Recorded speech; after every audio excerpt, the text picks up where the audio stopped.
भोकर तालुक्यात भव्य धार्मिक सोहळा, भक्तांचा उत्स्फूर्त प्रतिसाद. भोकर जिल्हा नांदेड तालुक्यातील बेंदी येथे श्री दत्त संस्थान आनंद आश्रमच्या वतीनं आयोजित करण्यात आलेल्या मूर्ती प्राण प्रतिष्ठा आणि कलशारोहण सोहळ्याला मोठ्या प्रमाणावर भक्तांची उपस्थिती लाभते आहे.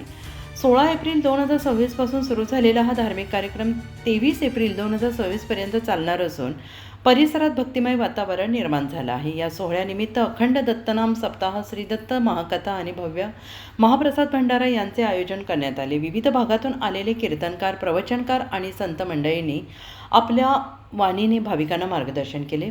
या कार्यक्रमात दररोज सकाळ संध्याकाळ कीर्तन, प्रवचन, भजन आणि इतर धार्मिक विधी पार पडत असून गावात सर्वत्र आध्यात्मिक उत्साह दिसून येतो आहे. आणि विशेष म्हणजे 1.25 खंडी तांदूळ आणि 128 श्रीफळांची आनंददायी महापूजा हा या सोहळ्याचा आकर्षणाचा केंद्रबिंदू ठरतो आहे.